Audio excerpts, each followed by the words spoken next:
sosyolohiya at antropolohiya ang organisasyon ng mga individual na interesado sa larangan ng sosyolohiya at antropolohiya.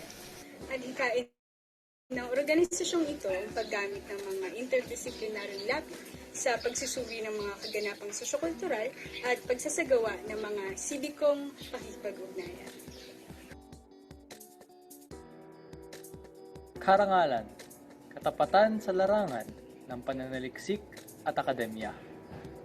Katungkulan, paninindigan sa kilos panlipunan upang mapaunlad ang ating bayan. Karamay, puso at lakas ng loob para makiramay sa mga mamamayan. Katarungan, paglilingkod sa katotohanan, hustisya at karapatan nating lahat.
Good afternoon, everyone. Before we formally start, may we request everyone to sing our national anthem.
Good afternoon, everyone.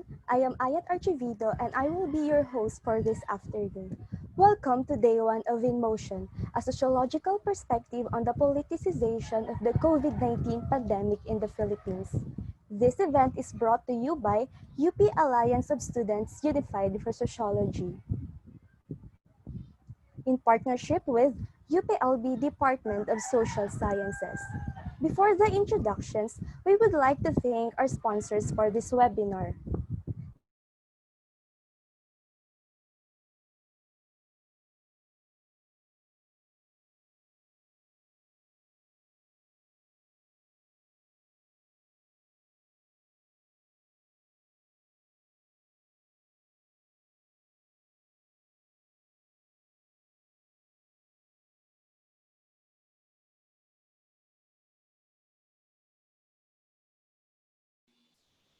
So it seems that our host has technical issues with the Wi-Fi right now, so I will be taking over. So before the introductions, we would like to thank our sponsors for this webinar. So this event is in partnership with Kalipunang Sociologia at Antropologia,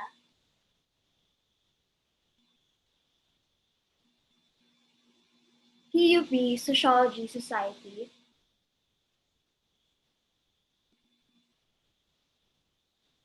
UST Sociological Society,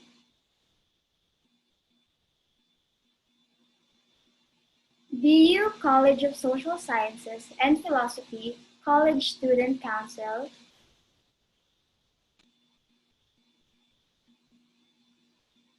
Philobioscientia, the UPLB Life Sciences Society,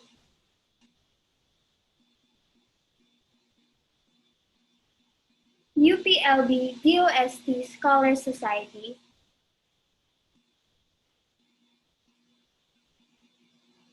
This event is also brought to you by the Philosophical Society of UPLB, UP Kalipunan ng mga mag-aaral ng Sosyolohiya, UP Ranchers Club,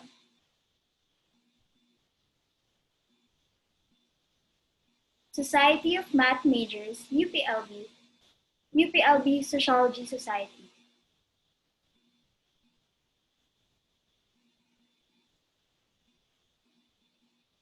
And special thanks to UPLB Economic Society, UPLB Mathematical Sciences Society, UP Lawn Tennis Racketeers League, UP Rodeo Club, UPLB Computer Science Society, and UPLB Kaiba.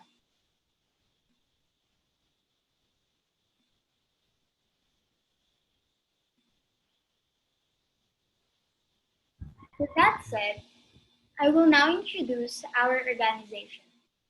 The UP Alliance of Students, Unified for Sociology, or UPASUS, is a non-partisan, academic civic student organization which primarily seeks to promote sociology as a discipline. As an organization, we give equal importance to the academic excellence of each of its members, as well as its recognition towards the social responsibilities. In celebration of UPASUS's 9th anniversary, we are holding this webinar to address the pressing issues brought by the COVID-19 pandemic in our country. To formally start, may we call on UPASUS Tribune Sydney Grace Bicomo for the opening remarks.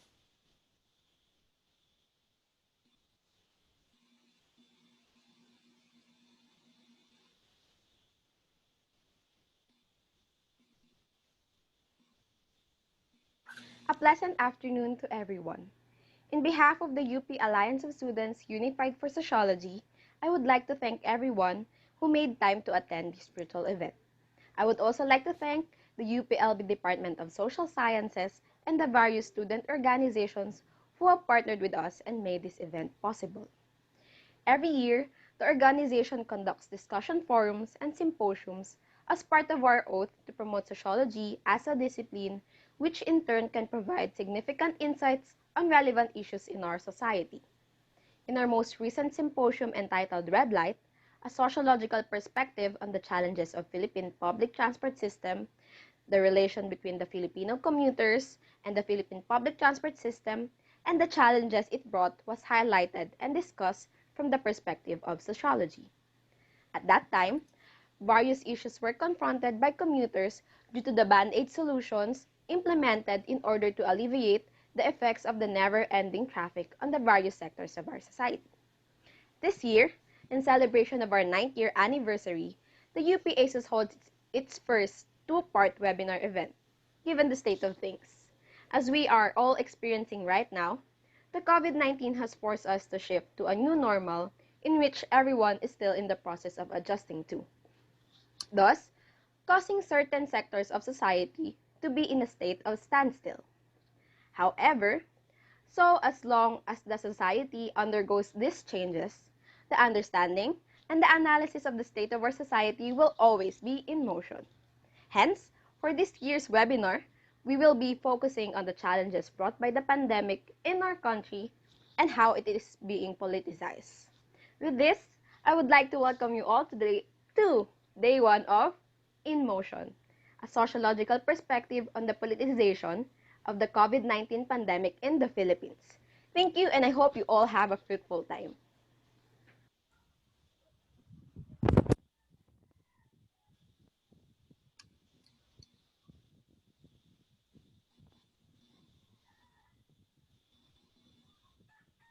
Sorry everyone for the delay and inconvenience. Now, thank you for that warm welcome, Ms. Bicomong. In line with the UP Alliance of Students Unified for Sociology 9th year anniversary, we turn our attention to the politicization of the COVID-19 pandemic in the Philippines. As we are experiencing right now, COVID-19 seems to have forced society to a standstill. The pace of things isn't the same as it used to, and the world is still struggling to adjust to this new state of norm. Even so, life goes on. Despite these changes that came upon our world, we strive to stay in motion. We are currently at the stage of the shift, and, and different aspects of society work their ways to adapt to this new normal presented upon us. Politics is among one of these, but how exactly is it happening in our country? Through a sociological lens, how is the Philippines politicizing this pandemic? What is the state of things in this new normal? How are we going to suppose to make sense of it? With those questions in mind, let me introduce our keynote speaker for today, who will be imparting her knowledge and expertise on the topic.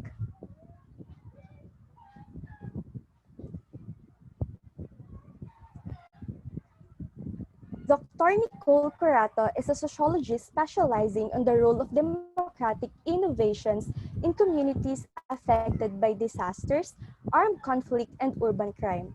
Her latest book, Democracy in a Time of Misery, From Spectacular Tragedy to Deliberative Action, which was published in 2019 by Oxford University Press and won this year's Virginia Miralao Excellence in Research Prize from the Philippine Social Science Student Council. She is the editor of the Duterte's Reader Critical Essays on Rodrigo Duterte's early presidency, is published in the Ateneo de Manila's University Press and serves as resident sociology for CNN Philippines. Now, before we welcome our speaker, please take note that for our participants on our Facebook live stream, you are encouraged to post your questions on the comment section of the live stream during the discussion. Thank you so much. Now, let us finally welcome Dr. Nicole Curato. Yes, hello, good afternoon, everyone, and thank you, Ayat, for the introduction. I guess we can stop sharing the screen for now. Could I get a thumbs up from the organizers and to our audience on Facebook if I'm coming out clearly? Okay, thanks for the thumbs up. All right, so I want to start my presentation with a warning and perhaps an apology. So the short paper that you're about to hear is a paper I've been reading in a number of webinars already, and some of you may have heard of it already, so I apologize for the replay. But of course, I think no webinars are alike. A lot of it will depend on the quality of the conversation we will have after my presentation. So please consider my short presentation as a provocation or just as a starting point for our discussion. So the title of my talk is Democratizing the New Normal. And I think I will just limit my comments to two thoughts. First, I will talk about what the new normal is. And second, I will talk about what the new normal should be. So for students of sociology out there, you will realize that the first part of the discussion, what the new normal is an empirical question. Whereas the second part, what the new normal should be, is a normative question. So in other words, I'll first describe kung anong nangyayari ngayon, and then yung second part, mag-i-imagine tayo. How can we actually transform the new normal to something more inclusive and democratic? So let's begin. What is the new normal? Well, as a sociologist, there are two questions that guide me in my thinking about this topic. The first question we always ask is, well, new normal for whom? And I ask this question because we need to recognize that our experiences of the new normal are not the same. So the new normal for a middle-class family means working from home, but the new normal for daily wage earners who are banned from leaving their homes, for them, the new normal means dying of hunger. For many, the new normal means dying or losing their dignity.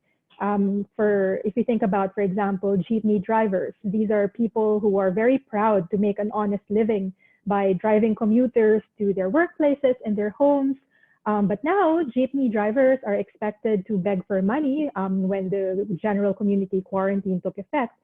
So the new normal for them means swallowing their pride and feeling humiliated that they have to beg for money. So the experience of poor families is different from the experience of wealthier people.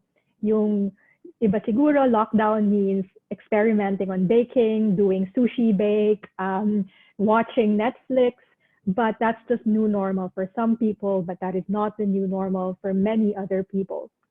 So I'm saying this because we also know that the new normal for some means suffering.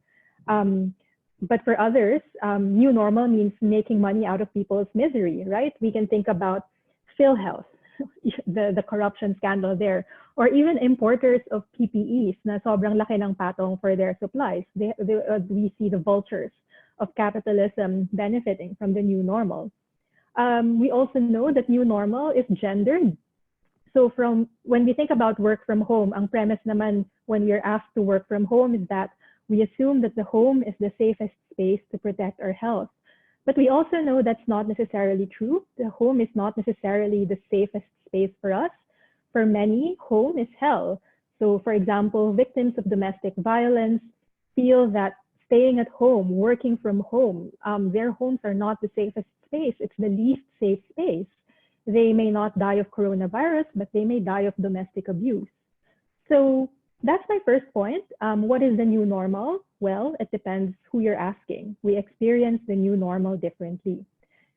The second question about this is, we can also challenge the question actually, is the new normal really new? Of course, I don't deny that COVID-19 has greatly affected our lives. There's no question there.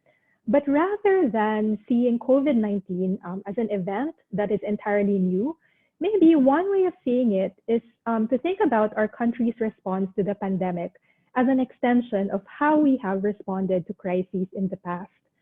So here I'd like to share with you what I learned from my fieldwork with poor communities in Tacloban. So over the course of 4 years, I spent time documenting the experiences of communities affected by Typhoon Yolanda in 2013. And one of the main problems in disaster preparedness, I realized, is the systematic disregard for the voices of the poor. So halimbawa, when the government issues typhoon warnings, and sinabihan na yung communities na, mag-evacuate na kayo to safer ground kasi may bagyong paparating. Usually, there are families who refuse to leave their homes. And usually, when we hear about these stories na sinabihan na ngang umalis, bakit hindi pa umalis, usually we dismiss them as irrational and stubborn, matigas ang ulo or pasaway. But what we fail to realize are the poor communities' reasons for refusing to leave. So often, and I found out about this when I spent a lot of time with these communities, I found out that they refuse to leave because they worry that if they leave their homes, this means risking losing their boats. Baka alunin yung bangka nila, so gusto nilang bantayan, kaya ayaw nilang mag-evacuate. So they're not stubborn. In fact, they're being responsible.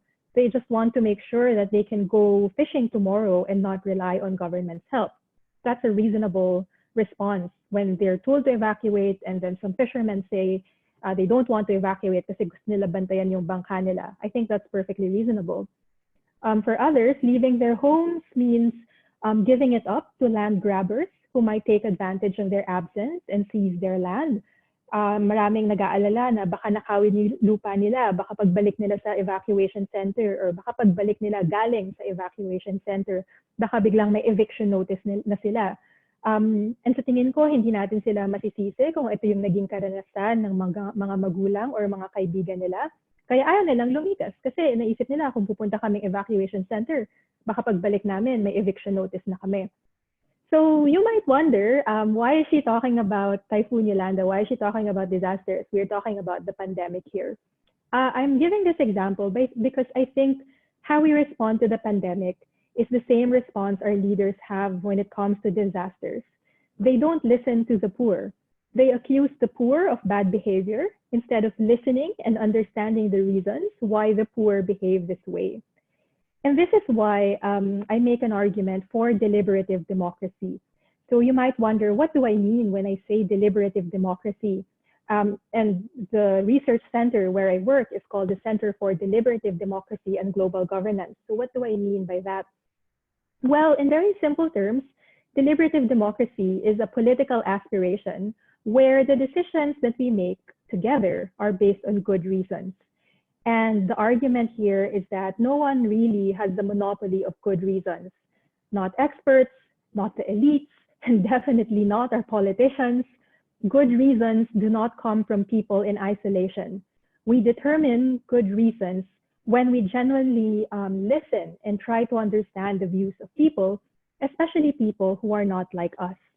And pwede rin natin tong dagdagan ng social justice angle.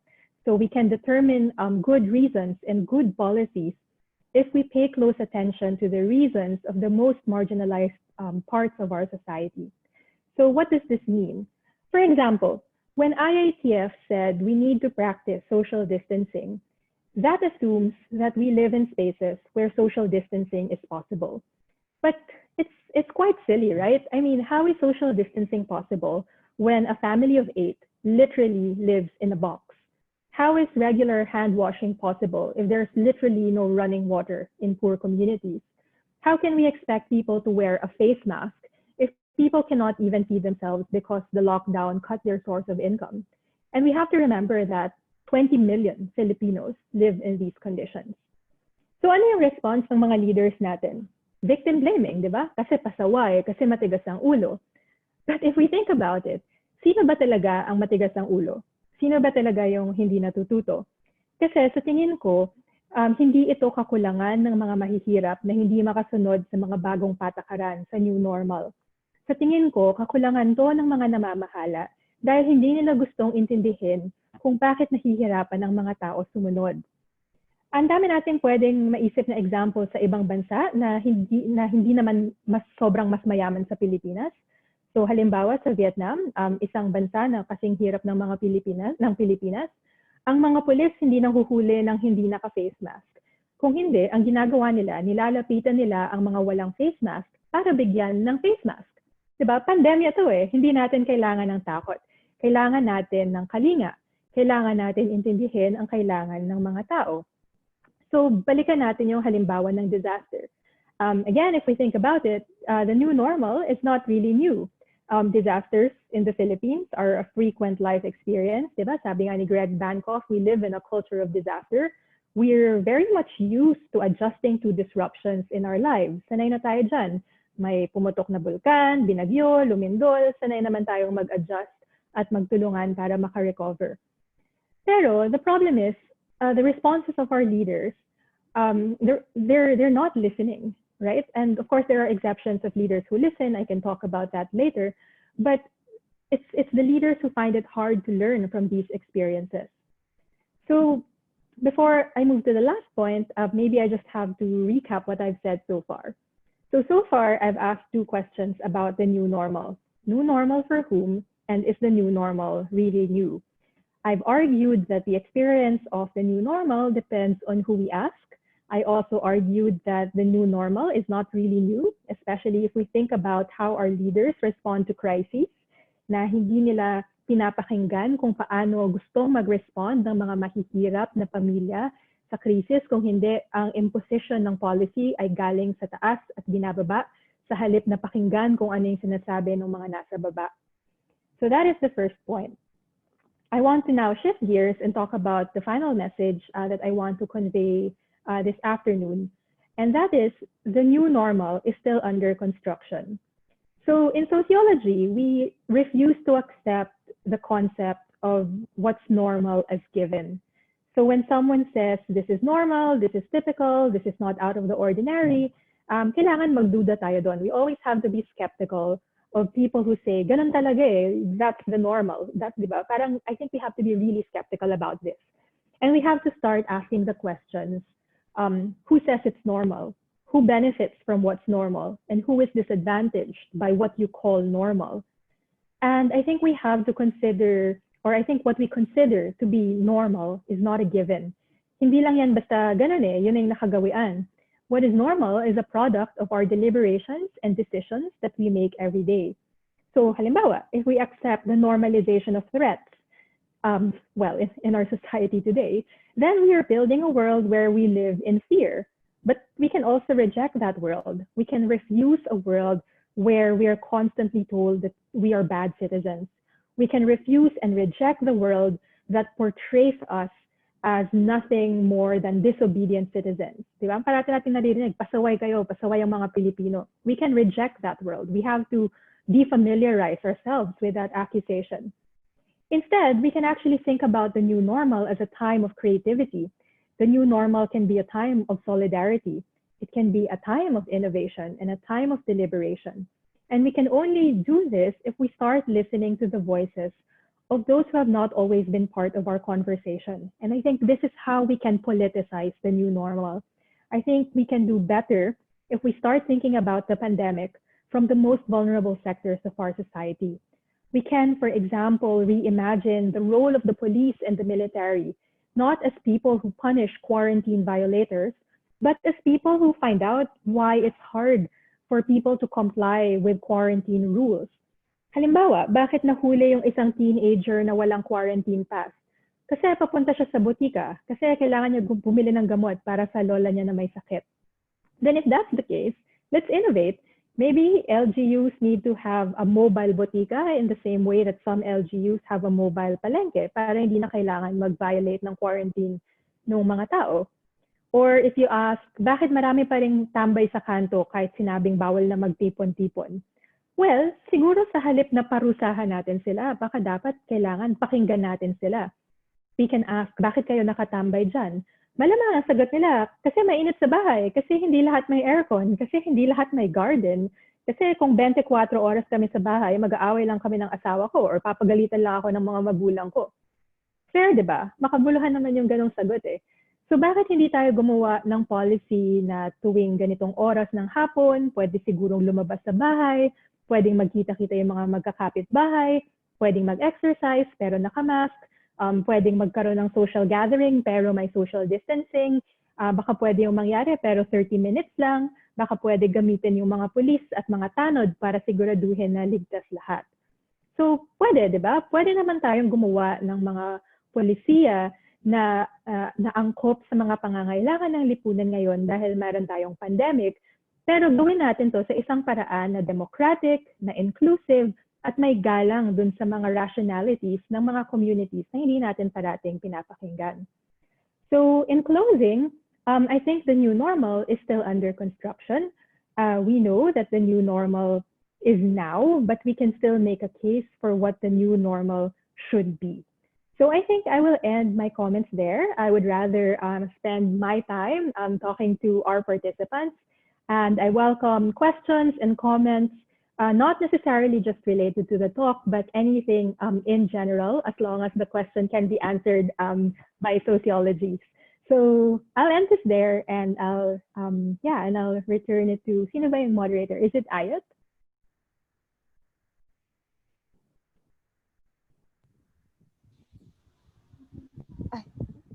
Yes po. Yes, hello. Ayun po.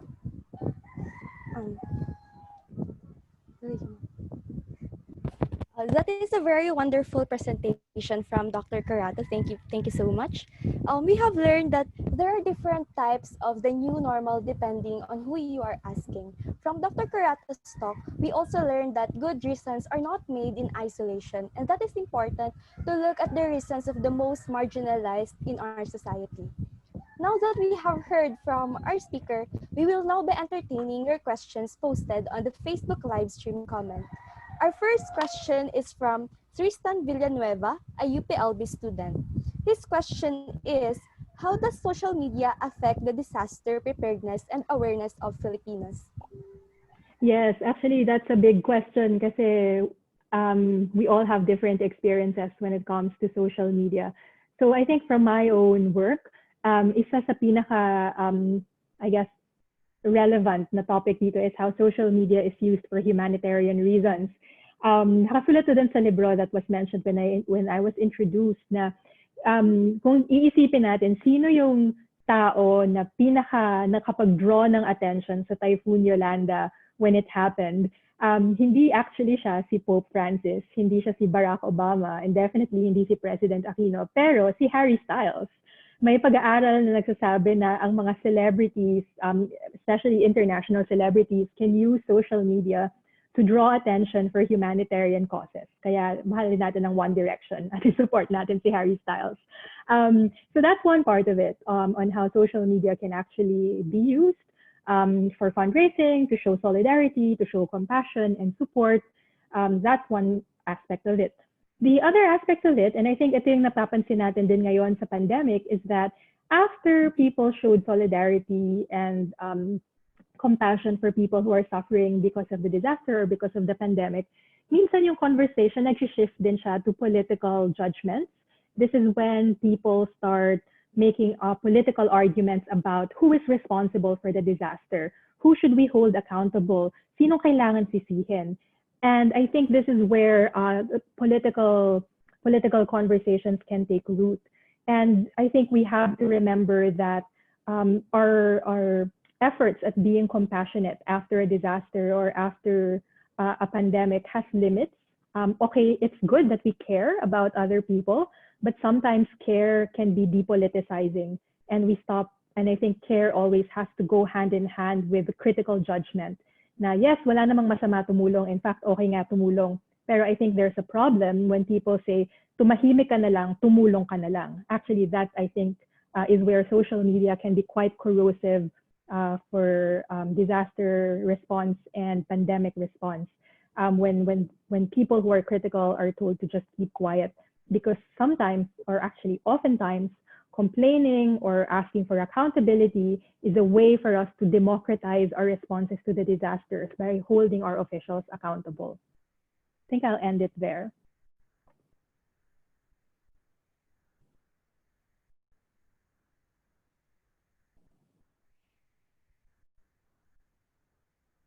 Oh no, okay, you're back. Yes. Thank you po. Our second question po, ma'am, is from George Matthew Pasalo, a MMSU student. His question po is capitalism very rampant today? In the line of IATF, Randy David once said, and I quote, IATF is too politicized because we don't have enough official organizations setting rules and regulations. Sorry, pakiulit. Meron siyang reference to capitalism. Sige po. I will repeat the question. Is capitalism very rampant today? In the line of IATF, Randy David once said, and I quote, IATF is too politicized because we don't have official organizations setting rules and regulation. Yes, actually, this is a question of public policy, which is definitely not my expertise. But I think yung question nga din is, how come people in the IATF are political appointees, mostly military men, or ex-military men, and mostly men?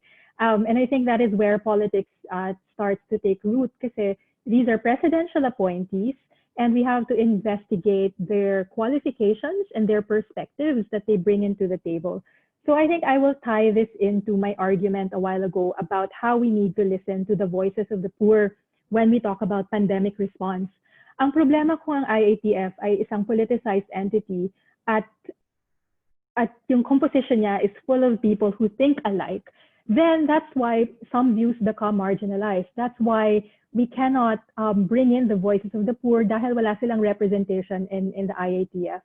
So I think it's one public policy intervention here is that if we are to create an agency or a disaster or pandemic preparedness group, dapat meron talagang representation, yung mga mahihirap in that discussion, so we can make sure that the policies that we create resonate to the perspectives of the poor.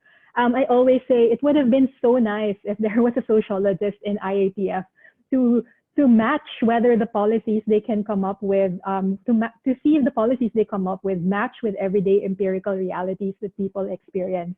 But yun nga, unfortunately, if these appointments are mostly political, are mostly made on the basis of people the president likes, then I think there is definitely a problem there. And yeah, that our pandemic response will always be compromised if the logics of appointments are always used on personal and politicized terms. Thank you so much, ma'am. Our next question po is from Angela Morales, a UPLB student. Her question po is, what's your take with the Manila Bay sand issue and its timing with the COVID-19 crisis? Yes, parang siguro sociology students would know, di ba, Theodore Adorno's work na Bread and Circus, na parang ginagamit ng gobyerno ang mga palamuti for them to distract us. These are circuses that are supposed to grab our attention. So I think I have two comments here. The first comment is about criticizing it in the sense that yes, it's a distraction, it's a misprioritization of very scarce resources. The amount spent for the Manila Bay fake white sand is half the budget of the office of the vice president. Diba? Parang that is really absurd. So that's one part of it. Then the other part of it, I think, we also have to reflect on why there were so many people who wanted to go and see the white sand. If we notice the conversations, at least in my newsfeed on Facebook, ang daming tao na, of course, pinagtatawanan sila, ginajudge sila, na ano ba, pandemya to, bakit kayo biglang nasa white sand beach, di ba? Parang there's so much criticism against people who went there to have a look at that new attraction. But I think we also have to recognize that this is exactly the problem with the way our cities are organized. we don't have public spaces that we can all enjoy as citizens. Our public spaces are actually private spaces. They are shopping malls, di ba? And now that a lot of shopping malls have varied hours, wala na talagang pwedeng puntahan yung mga tao para maglibang. So in a way, I mean, it's hard to really be, for me, it's hard to be very judgmental of people who went to Manila Bay because I guess one message here is they're also looking for a public space we can enjoy together. You can go to a place na hindi mo kailangan magbayad at bumili ng kape para lang makatambay ka doon. Or hindi mo kailangan bumili dahil gusto mong magpa-aircon. And I think this is a message on how important public spaces are. So I have no problem with initiatives of beautifying our cities. I have no problem with initiatives that create parks or create parang some people think are frivolous, diba? Frivolous activities. Like yun nga, creating a public space in Manila Bay. Siguro yung punto lang dito is that why did we have to spend that much money on it? And secondly, could we have done it better in the sense that we try to create more spaces in cities where people can congregate and practice social distancing? So yeah, I think that's my answer to that question. I'm not super critical of the idea of having something beautiful in Manila Bay in the middle of a pandemic. In fact, we need to beautify our spaces during the pandemic so people can go out, get some fresh air, exercise, walk along the coast. But of course, but the way this project is done is obviously problematic. Thank you po, ma'am, for answering the question. The next question po is from Mira Angela Lapus, a ASUS resident member. Her question po ma'am is, you talk about demanding accountability. How exactly do you do that when the pandemic is weaponized against critics? What can people do when they feel powerless? Yes, oo nga. That's a very good question. And actually, before I answer this question, I also want to say na don't feel like you have to ask a question. Feel free to give a comment, challenge what I say, or parang general curiosity. Hindi naman necessarily Q&A lang to. But yes, how do we hold our officials accountable in the context of an anti-terror law, in the context of an increasingly repressive regime?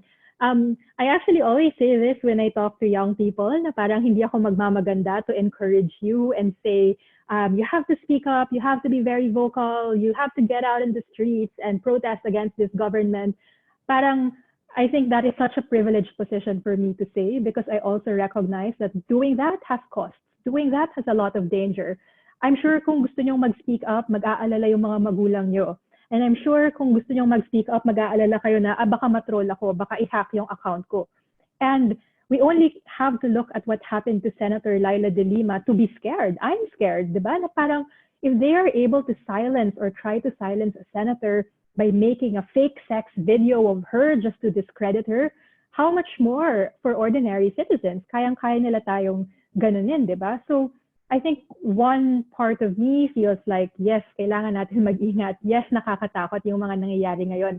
Let's not be reckless when we speak up. Na I understand na ang tapang-tapang ko to say this because nasa Australia ako. I totally get my privilege. So how can we hold our officials accountable? Alam nyo, one of the beautiful things about the Philippines, despite all the flaws of our democratic system, is that people love elections. Elections are a ritual in this country. And we know that elections, we know this from our political sociology classes, we know that elections really, these are just processes of moderating inter-elite competition. Alam naman natin yun na 70% or so of our Congress are composed of dynasties. But we also have to remember that elections are the most concrete events that allow us to hold our officials accountable. If you think 2022 is so far away, it's not. It's really not. Ngayon pa lang, if we really want to change the system in 2 years, if we want to hold officials accountable in 2 years, ngayon pa lang dapat nag-organize na tayo. Ngayon pa lang dapat nagpaparehistro na tayong bumoto. At higit pa doon, ngayon pa lang dapat meron na tayong sinusuportahan ng mga kandidato na pwedeng lumaban sa mga government officials na napakawalang hiya. I mean, that's the truth of it.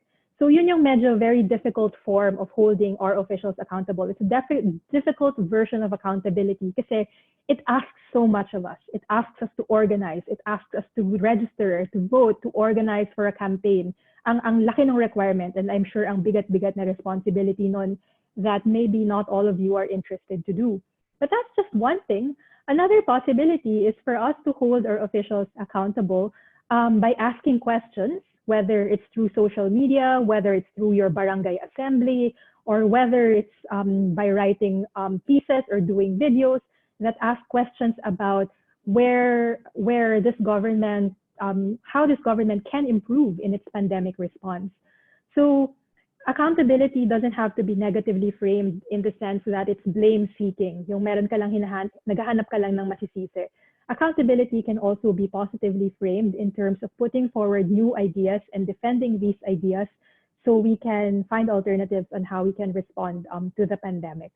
So these are just some general ideas, but I think there are many ways for us to hold our officials accountable. Thank you so much po for answering the question. The next question po is from Mira Lapus again, a ASUS resident member. Her question po is, where does you draw the line between individual and systematic accountability? Or does the individual have no fault with, say, going out sa white sand beach ng Manila Bay? Oh, okay. This is talagang structure and agency debate na to. I love it. Okay. Iterative naman siya parati, di ba? It's always a relation of structure and agency. Of course, when we talk about micropolitics, the decision to go to the white sand beach, that obviously is an individual decision. Pero we also have to know that our decision-making sets as individuals are limited by our social structure. So kung ikaw, halimbawa, residente ka ng Manila, at bagot na bagot ka na sa bahay, and gusto mo lang mag-exercise, you want to stretch your legs, you want to clear your mind, you want to have better mental health, and you want to walk along the boulevard. Kaya lang, marirealize mo na, ang sobrang konti naman ng options ko, kasi saan ako pwedeng mag-exercise kung wala ngang public parks, di ba? Na kung ang option ko lang ay matuwa dito sa white sand beach nito. So, parang, yes, individuals have a choice, but our choices are also constrained. Compare that to, let's say, elite communities who live in gated subdivisions. Sila, ang laki ng choice set nila, di ba? Pwede silang mag-road trip, pwede silang, kung may budget na sila, pwede na silang pumuntang Boracay kasi magbubukas na yung Boracay. Pwede silang pumunta sa garden nila or pwede sila pumunta sa clubhouse ng subdivision nila. Ang laki ng option nila at kaya ang daling sabihin na huwag na kayo pumunta sa white sand beach. But for other people nga, very limited lang yung choice. So yes, choice nila yon. Pero isipin din natin kung gaano ka nako-constrain ng social structure yung ganong klaseng choice.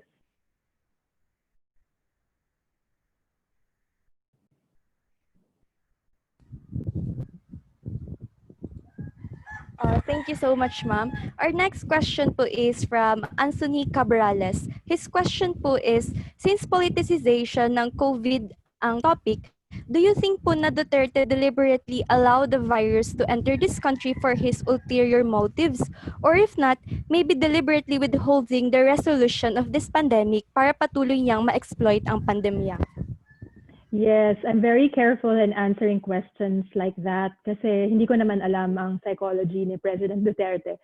So I think one possible way for me to reframe that question is kasi hindi ko naman alam how he thinks. Obviously, I will not claim to know that. But what we can observe as outside observers is how he responds to the pandemic.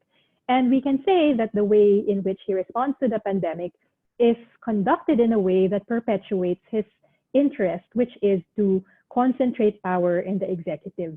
And hindi na rin naman siya nakakagulat. I always compare the pandemic to the drug war. The issue of drug abuse and addiction is a medical issue. The United Nations recognizes this. Even other Latin American countries that have had their own drug wars now recognize that the drug problem is a health problem. And yet, the Philippines approach the drug problem as a security problem, as a problem of criminality. And makikita natin na ito na ngang health problem ng drugs, very militarized or securitized yung response. Ganon din yung response sa isa pang public health issue in the form of the pandemic. Diba? Very securitized and heavily militarized din yung response. So if we think about this in the context of President Duterte, una, masasabi natin na hindi na nakakagulat. This is a president who always thinks that we are at war. And ano yung implications if we think that we are at war? well, a war always justifies restriction of civil liberties and rights.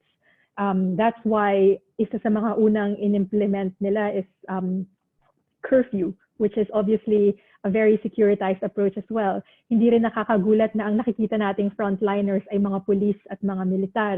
Hindi rin nakakagulat na ang pagbabakuna daw ay posibleng gawin sa police stations, di ba? So, without necessarily going into how the president is thinking and his personal motivations, what we can see, however, is a pattern of how this president responds to crises that our nation faces, which is always to securitize it, discuss it like, parang frame it as a war, and when you frame something as a war, it justifies the restriction of our civil liberties. And hindi pa sa pandemic magtatapos to, di ba? Nakita natin siya sa war against the oligarchs, war against, a war against terror, kaya tayo nagkaka-anti-terror law. So consistent yung pattern. Thank you so much po. Our next question po is from a ASUS member. The question po is, what are your thoughts on the passing of the anti-terror law while the COVID-19 crisis was ongoing? My main complaint or criticism against the anti-terror law is the way it was created. So a while ago, I told you that my expertise is about deliberative democracy. And one of the insights of deliberative democracy is that when we create a law or a policy, it has to go through the process of deliberation, meaning we debate, we exchange reasons, we get the widest possible perspectives for us to come up with the best decision. So we are a democratic, we know we are a democratic country if the way we make our policies or our laws go through a process of inclusive deliberation. And I think yun yung problema with the anti-terror law. The way it was created was not inclusive at all. One of my favorite speeches speaking up against the anti-terror law is from Mujib Hataman, and he was saying how Muslim legislators we're not consulted about this law, and that is deeply problematic because we also know that a lot of our Muslim brothers and sisters are the ones who are always at the receiving end of the terror from the state, di ba? So naaalala ko yung nung nagkaroon ng martial law sa Marawi and Mindanao in general at nagkaroon ng mga checkpoint. Karaniwan daw yung mga nahuhuli sa checkpoint or yung mga nahahara sa checkpoint kasi porque pangalan niya Muhammad, di ba? So parang ang daming abuses, ang daming ganong klaseng report na dahil meron tayong war against terror na sinasabi, ang daling pagdiskitahan ng mga Muslim brothers and sisters natin. And I think that is the problem with the anti-terror law. The people who are most vulnerable to this law are people who did not have a voice in creating this law. So of course, I understand then the implications of this law. We know that this is implemented in the context of the Duterte regime. We also know that this law is implemented in the context of the pandemic, na meron pang provision about creating fake news against, diba? May provision against fake news that it kind of sends a threatening message to all of us na anyone can be arrested anytime. So I think the point here is that this is a law that is so vulnerable or so prone to abuse of power. That is why it's very, very disturbing. Thank you so much po. Our next question po is from Aigan Paul R. Ramirez from Admusok. The question po is, from a populism perspective, what measures can be done by the people to change the narratives, elevate the discourse and communication, and hold the people accountable after the pandemic? Oh, okay. Ang gandang question kasi tinahinya yung concept ng populism and then ng pandemic. Yeah, actually, one of my interests in my own research is actually how populist publics are created. Because usually when we talk about populism, we only talk about the populist leader, but not the populist supporters. And one of the, I think, most insightful findings that I got when I studied Duterte supporters is that a lot of them are actually reasonable people. Ang problema lang, nalilimit yung understanding natin sila kasi ang naiisip natin, pag inisip natin Duterte supporters, si Mocha Uson, si Harry Roque, yung mga trolls sa Facebook. So parang they don't give a good representation of people who actually find merit in the Duterte administration. And what I realized is that when I talk to Duterte supporters, they have very different reasons why they support the president. Some of them think kasi siga, kasi he can bring peace and order. Others think na kasi he can help us actually raise our children. And I heard these stories from mothers in slum communities in Quezon City na parang I guess medyo side comment na lang to na when we had a forum with them, they were telling us these are mothers in a community that witnessed the drug war. They told us na actually gusto nga nila na babaan yung age of criminal responsibility kasi natatakot sila na baka yung mga anak nila i-recruit ng gang kasi nga under the age of 16 or something. So kaya nila gusto si President Duterte na babaan yung age of criminal liability. Feeling nila naiintindihan sila ni President Duterte na oo, ang hirap magpalaki ng bata. So kaya okay yan, we need stricter laws against juvenile delinquency. So parang when I listen to them, I realize na okay, ang dami ko palang hindi naiintindihan why they support what to me are violations against human rights. To them is a way of protecting their own human rights. So to answer the question, tama ba yung intindi ko dun sa question? To answer the question how we can shift the language of populist supporters after the pandemic, I think the best way to do it is to deepen our understanding of what these populist reasons are. Instead of us judging populist supporters as fanatics of the president, maybe we can try to understand their justifications and ask further questions why they think that way. And this pandemic, I think, is a good opportunity for us to do that because after a crisis is always an opportunity to reconstruct the kind of society we want to live in. So baka ngayon na dapat tayo magkaroon ng mga cross-ideological, intergenerational conversations about what the Philippines should look like after the pandemic. And that conversation has to happen now. Thank you so much po. Next question po is from Sam of PUP Sociology Society. The question po is, what is your take on the attempt of some political identities to postpone the nearing 2022 national elections? Yeah, oh no, kapal na mukha nila, di ba, to even attempt to extend power. I think we have to, this is where we can actually get our voices heard. We really have to make noise here in terms of making sure that the elections happen. I think one of the interesting things about the Duterte administration is that it's also responsive to popular sentiments. So kung maaalala nyo after outrage against the killing of Kian de los Santos, nag-adjust yung Oplan Tokhang when it comes after the killing of Kian, di ba? Na parang they had to revamp the program, and that's because they're also quite sensitive to what the public thinks. So I think now, if we really insist on saying elections in 2022 should happen, I think this will really send a strong message na magkakagulo if it doesn't happen, and how committed Filipinos are when it comes to elections. There's so much literature about how much Filipinos value elections. One example I could think of is June Aguilar's work on how elections are rituals. And parang, because it's a ritual, kino-compare niya siya sa sabong, na parang alam naman natin na sa sabong, di ba, meron kang bet, you're betting on one side, and then meron kang manok, di ba, na sinusuportahan. And parang ganun din daw yung elections. It's a ritual we look forward to. It's a ritual that's important to us. Even if we know that this ritual does very little in changing our social structures, it's meaningful for us.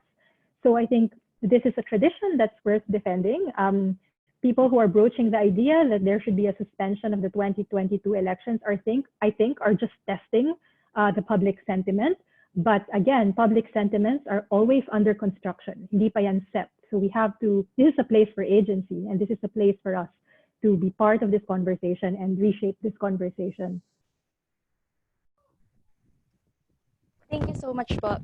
The next question po is from Anthony Cabrales of PUP Manila.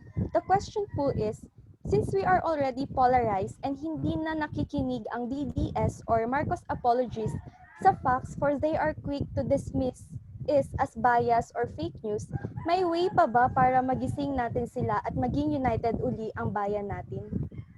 Okay. Yes. Actually, maganda yung question na yan. I'll kind of nitpick in the latter part of that question, which is para maging unified ulit yung bayan natin. Honestly, I don't want a united nation. Actually, I don't like our country to just have a single perspective. I don't like a country that is parang so homogeneous na isa lang yung pinaniniwalaan. I think that's very scary if we all agree that there is one purpose of this country. I actually like the idea that we disagree on so many different things. I actually like the idea that this country is so pluralistic, have different ideas, different ideologies, no matter how weird or irritating these ideas and ideologies are. Siguro what sets the difference is for us to democratize the plurality of our ideologies and how we have a discussion about these conversations. So from my end, I think wala na tayong magagawa dun sa mga Marcos apologists and Marcos loyalists whose preferences have already hardened. Parang, I guess we can just give up in not trying to change their minds. But what we can do is to actually reach out to them and do something with them outside the realm of politics. There is an argument that what's important actually in the current political moment is not to politicize everything, but to actually find spaces free of politics so we can appreciate each other as human beings and not just as political actors. So this is why they say spaces like, for example, football or K-drama or I don't know, skincare or baking tips. These are very non-political spaces. And when we engage with Marcos apologists or fanatic Duterte supporters in these spaces, we realize na, yeah, actually cool siya. We can be friends if we don't talk about politics. Because the idea is we need to be friends today so we can fight again tomorrow. And mahirap if we fight tomorrow and we're enemies today kasi doon natin na-dehumanize yung kalaban natin in the debate. So that's one perspective na maybe we can't change the minds of apologists, maybe we can't change the minds of Marcos loyalists, but maybe we can be friends with them, because if we can't be friends with them, then that spells something so scary for this society na nothing holds us together anymore. So that's one part of the equation. Now, there are people who are actually just unsure of their opinions about the Marcoses. There are people who maybe heard something from their tita or read something on Instagram or watched a Bongbong Marcos video, right? Or I don't know, may crush kay Sandro Marcos or something. There are these people who recognize that they don't know enough but are seduced by the idea of the Marcoses. I think these are the people that we really need to have an engaged discussion with. And I think that engaged discussion should take place from the perspective of respect and intellectual humility. A while ago, I was in a different webinar and I was actually making an argument na minsan ang hirap to learn together. Kasi when, for example, someone posts something on Twitter, like for example, hindi ba mahalaga naman talaga na magka-martial law kasi ang mga Pilipino pasaway kailangan ng disiplina? I think that's a valid question. And lalo na if that person is really just asking a question, gusto niya malaman yung sagot. And I think the problem is if we respond to that person by saying, you're ignorant, magbasa ka ng history, wala kang alam, hindi mo ba alam ang daming human rights violation. I don't think humiliating people who are asking questions is very useful for us to engage in these discussions. Sometimes we need to come from the perspective of intellectual humility and try to understand why this person is asking that question and how we can meaningfully and respectfully engage that person's argument, instead of shutting them down by saying they're ignorant. I think dun yung espasyo merong espasyo to have that conversation. So, practical suggestion, kung meron kayong mga katropa na may crush kay Sandro Marcos or in love kay Borgie Manotok, I think these are friends that we can actually have an engaged discussion with in terms of what we can learn about the legacy of the Marcos wealth, the context of contemporary elites that made their money from the Marcos regime without having to shame them. And I think that is where we can, that's how we can change the tone of the conversation. Yung hindi na intimidating yung conversation, but we can have this conversation with great joy and enthusiasm, and appreciating how we can learn together. So yeah, those are my two answers. Be friends with the apologists. Find a space that's not necessarily political because we may not be able to change their minds. But there are people whose minds we can still change, and we can do that not by shaming them, but by engaging with their views. Thank you so much po. The next question po is from Tuesday Baby Sakdalan of a PUP student. The question po is, bakit nagpapatuloy pa rin ang kampanyang laban kontra droga at patungkol sa pagbabago at pagsalba ng buhay, gayong pagpatay lang din naman ang ginagawa nila, tapos ngayon may mas malaking problema tayong kinakaharap na kung saan marami na ring namamatay pero hindi pinagtutuunan ng pansin. Pakiulit please yung first part ng question. Bakit nagpapatuloy pa rin ang kampanyang laban kontra droga? Okay na pa. Yeah, sige. Sige, thank you. Yeah, I think medyo disturbing nga, no? If we look at the surveys, maraming Pilipino ang nagsasabi na masaya naman sila sa takbo ng kampanya kontra droga. But on the other hand, if we look at that survey even further, makikita rin natin na maraming Pilipino ang natatakot na baka sila ang susunod na matokhang. At marami rin sa kanila ang nag-aalala na baka may kakilala sila na matokhang din. So, I think may nuance naman dito sa ganitong klaseng conversation na yes, maraming supporters ang drug war, pero hindi necessarily, but these people don't necessarily support the killings. We have to make a distinction between the two. Now, having said that, of course, I don't deny that there are people who think that some people don't deserve to die. And ito yung sinasabi ni Judith Butler na there are lives that are disposable, na or si Zygmunt Bauman would call this wasted lives, na parang they are in the garbage, they're treated as garbage in the capitalist system kasi wala naman silang ambag. So I think that is the reason why it's so easy for some people to just justify these killings kasi they are dehumanized. They're not considered as our equals. They're not considered as fellow citizens. And so this is why killings continue. And this is why the outrage against killings are starting to subside. And they're parang in a way, it's just normalized as part of the Duterte administration. That shouldn't be the case. And I think mas nagiging nakakapag-alala na in this context where our media is so much under pressure. Our reporters can't even count the number of people who died because of the drug war, right? Meron pa bang newspaper na nagbibilang ng patay? Wala na, di ba? ABS-CBN stopped doing this even before they were shut down. And I think that is the problem. We don't give honor to the lives of people who are reduced to addicts and pushers as if hindi sila tao. I think that is deeply disturbing. And I think we should always try to tell the stories of people who were killed as part of this war. But I'm hopeful. I think I would still believe in that survey data that says people like the drug war, but they don't like the killings. May espasyo doon to at least hold the Duterte regime accountable once they're out of power. Thank you so much po. Next question po is from Arman M. Buenyo, AB Psych graduate of Adventist University of the Philippines. The question po is, I agree that elections are exercised and enjoyed by Filipinos.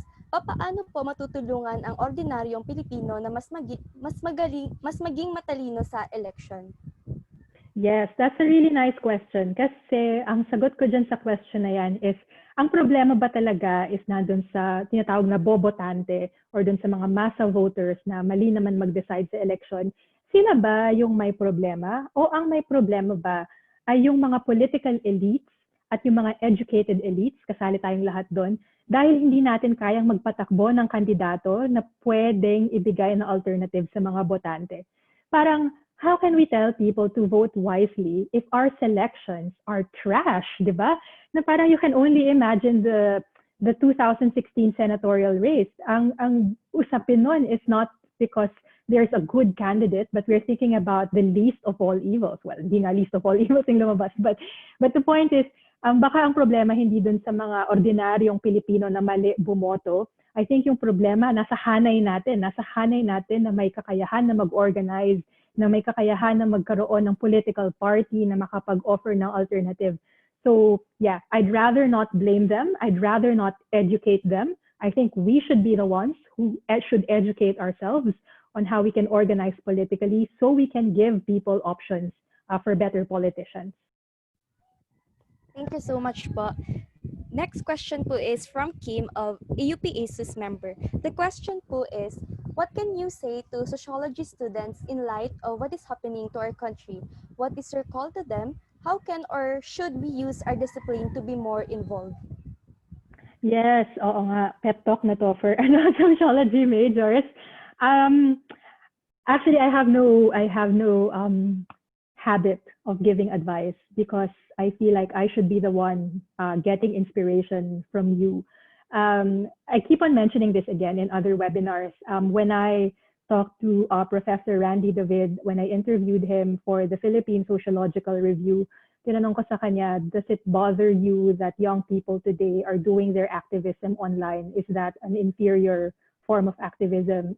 Fake activism ba yan? Kung kuda ka ng kuda sa Twitter or sa Facebook, is that enough? And then his answer was, we should let generations define the kind of battles and the kind of struggles that they want to have. So I think I would echo that sentiment when I talk to young sociology students like you. People like me have no business in telling you what you should be doing. That is your struggle. That is your generation's struggle. You can learn from my generation's failures and successes. We can learn together from the boomers' achievements and flaws. But you should define how you want to struggle as sociologists. I will not impose that on you.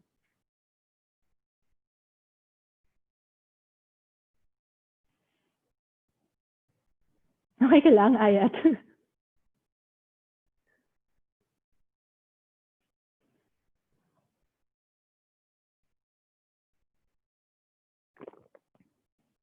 I guess while waiting, I want to ask maybe any of the organizers, why are you doing these kinds of forums? Hindi pa ba kayo zoomed out? What value do you find in these conversations? Do you find it illuminating? Do you feel like, I don't know, it's Saturday afternoon and this is what you're doing? Hindi ba dapat nanonood kayo ng Netflix or K-drama at the moment? What is the value of these forums for you? Hello? Yes, Jalai.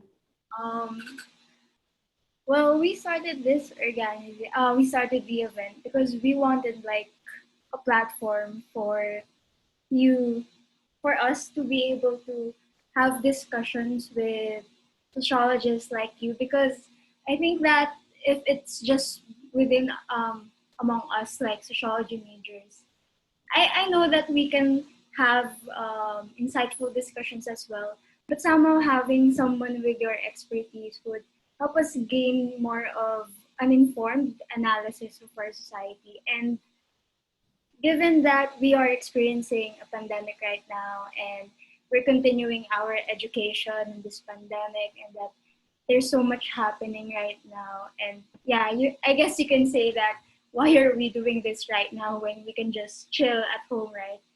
But I think it's because we have something to learn, and that these things that we can learn, we can use it to help our society, because it's hard sometimes to like think of yourself lang as chilling out when other people don't have the luxury to chill out at their homes. And yeah, I think that's why we wanted to do this event as well. And for not just sociology students, but for all students, all the people who are attending this webinar. Yeah, these are such noble intentions, right?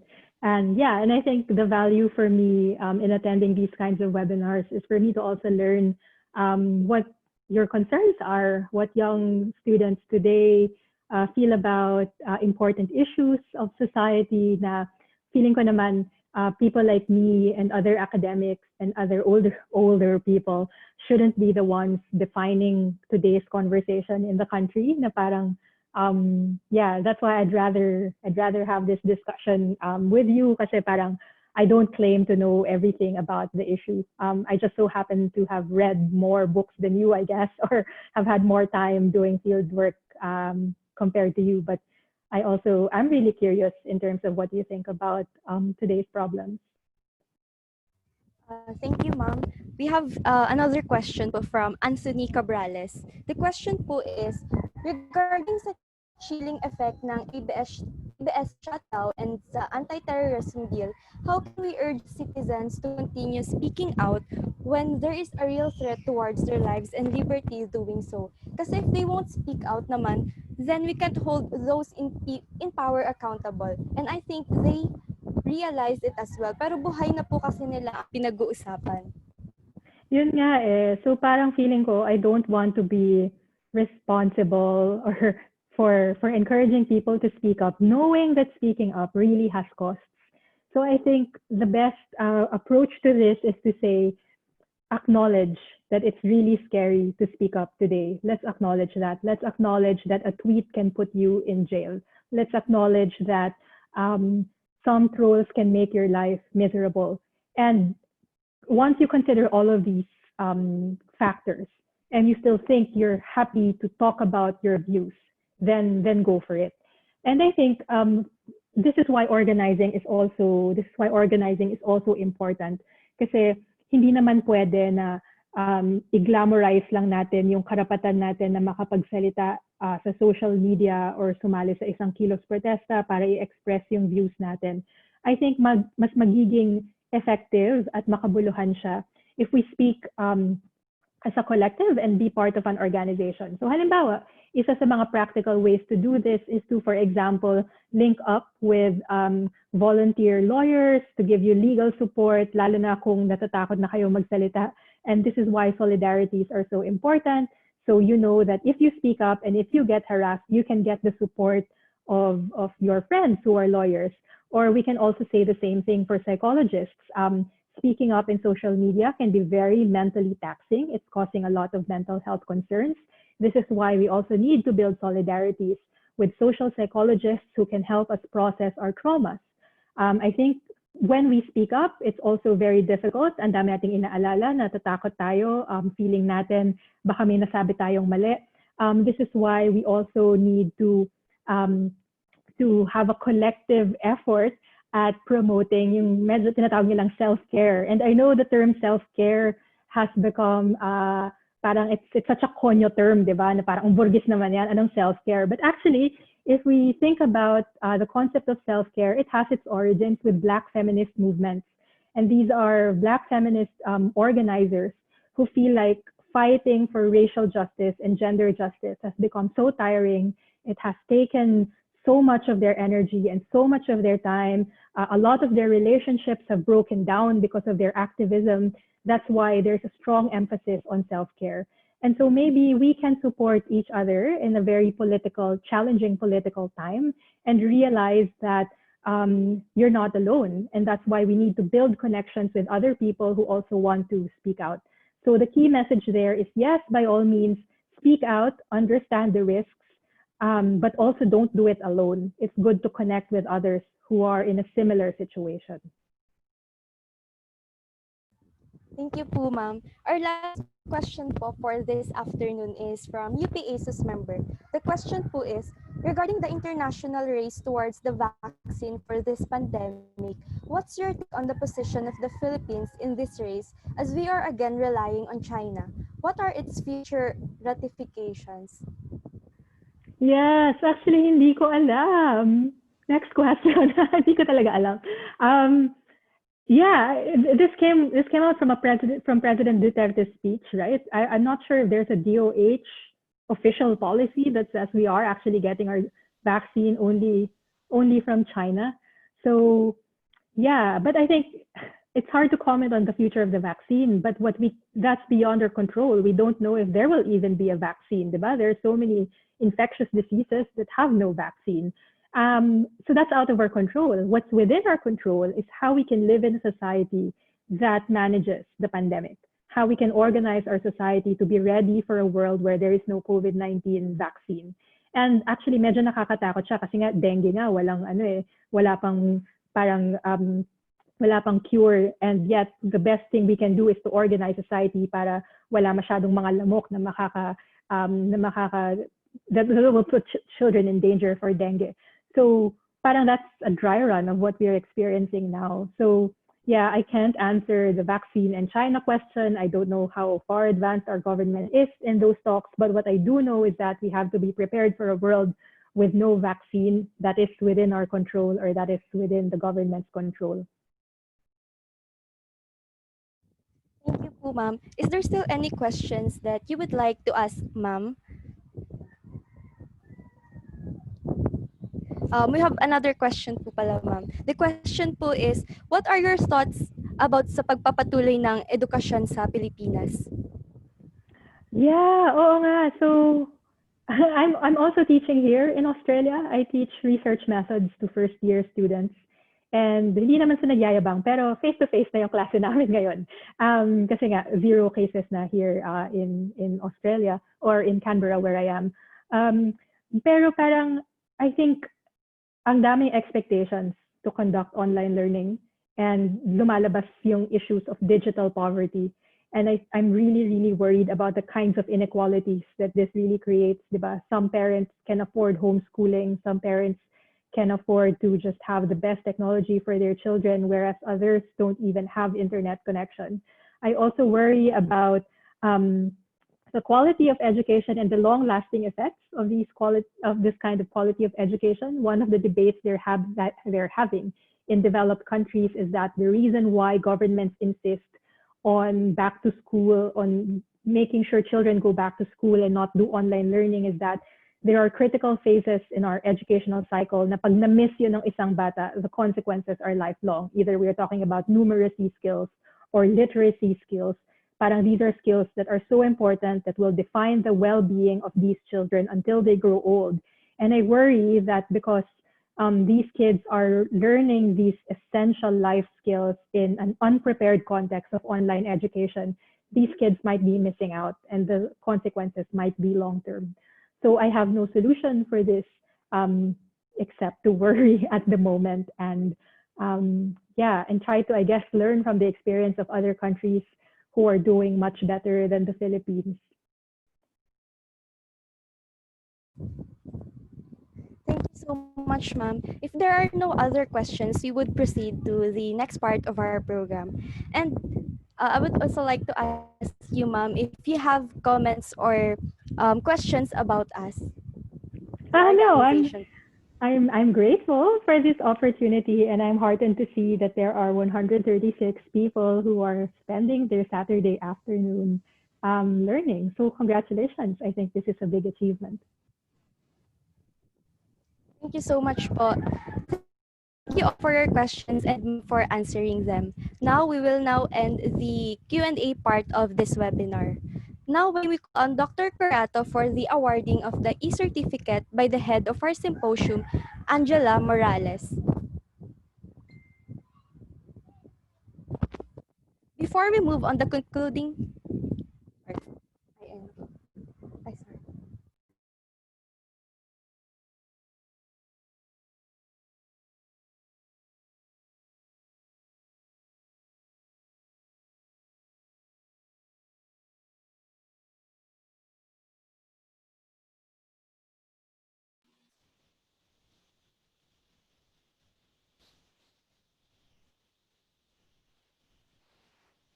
So this certificate of appreciation is presented to Nicole Curato, PhD, for her invaluable contribution as speaker in the webinar, In Motion, a Sociological Perspective on the Politicization of COVID-19 Pandemic in the Philippines. Given this 26th day of September 2020, signed by our advisors, Dr. April Hope Castro and Professor Alvaro Calara, and by our tribune, Sydney Grace Bicomong, and me, the activity coordinator, Angela Maymoran. Thank you, Jelai, and thanks to all organizers. Before we move on the concluding part of our event, let's take first a quick photo with the speaker.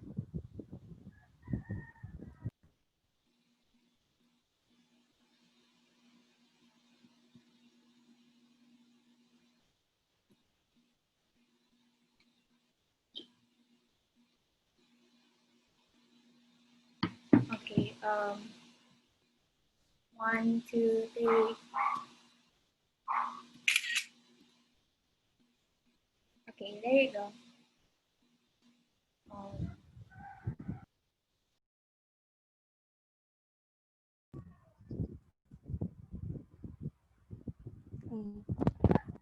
Formally close our event, let us call on our UPASUS Academic Collective Head, Angela May Morales, for the closing remarks.